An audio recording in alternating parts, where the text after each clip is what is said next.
Assalamualaikum warahmatullahi wabarakatuh. Ketemu lagi kawan-kawan bersama kami channel Aron Misteri. Kali ini kami akan membahas misteri terowongan Lavegan di Cianjur. Sebelum kita lanjut, kawan-kawan klik tombol subscribe, like, komen, dan share jika video ini menarik untuk kawan-kawan. Terowongan Lavegan di Cianjur. Ada banyak infrastruktur yang merupakan peninggalan Belanda di Indonesia. Salah satunya adalah terowongan Lavegan. Terowongan Lavegan merupakan salah satu terowongan tertua di Indonesia dan juga pertama kali dibangun di Jawa Barat. Terowongan Lavegan dibangun pada tahun 1879 sampai 1882 di Desa Cikbokor, Cianjur, Jawa Barat.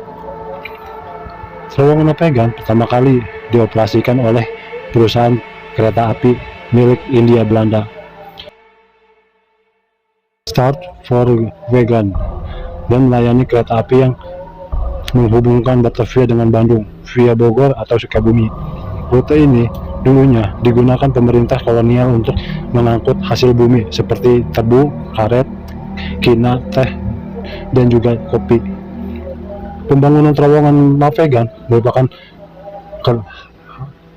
hasil kerjasama antara Start for Wagon dan pengusaha perkebunan di Cianjur yang bernama Van Beckman. Van Beckman menyetujui rencana pembangunan ini karena menganggap bahwa nanti jalur itu akan memudahkan usaha perkebunan yang ia miliki. Karena itu, akhirnya Van Beckman mengarahkan pekerjanya untuk membobol bukit Gunung Keneng dari dua arah, yaitu yang berlawanan, sehingga dapat bersambung menurut sebagai sumber. Awal terowongan ini digali dengan menggunakan tenaga manusia, lalu dilanjutkan dengan menggunakan dinamit peledak karena mengalami kesulitan. Mulanya terowongan Lavegan memiliki panjang sekitar 686 meter, namun terowongan ini sempat runtuh karena bencana longsor yang melanda pada tahun 2000-an silam. Setelah direstorasi, terowongan Lavegan lantas tak sepenuhnya kembali seperti sedia kala. Panjangnya berkurang menjadi 415 meter. Pada banyak kisah yang menceritakan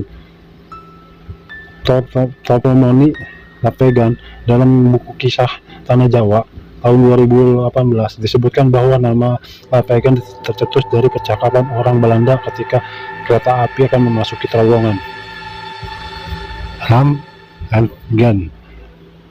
Begitu katanya untuk memerintahkan agar lampu segera dinyalakan untuk membantu masinis mengemudi dalam terowongan gelap itu.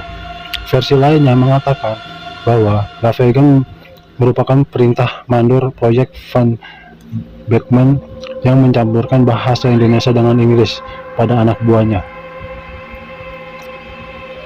Lavegan katanya ketika hendak memasuki terowongan untuk memantau hasil kerja mereka.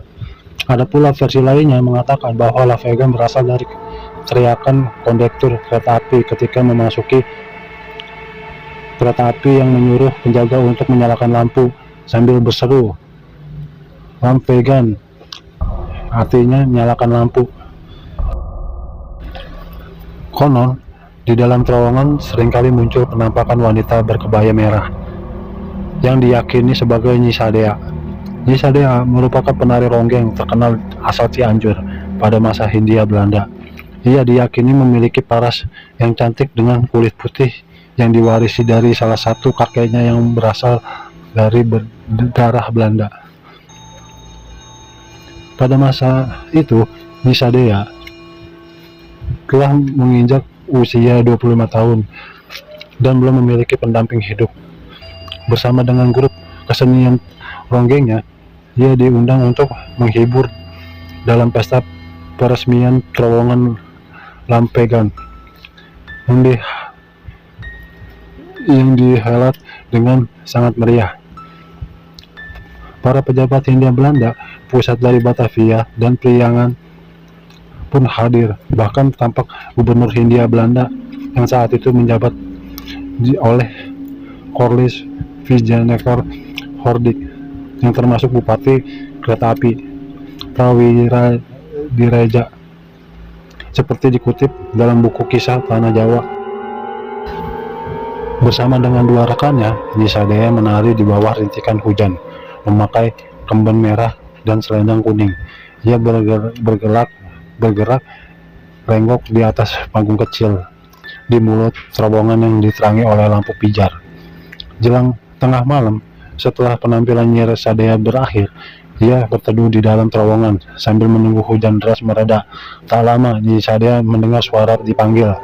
Ia kemudian berjalan memasuki terowongan, lalu menghilang tanpa ada yang tahu kemana dan menjadi legenda hingga saat ini.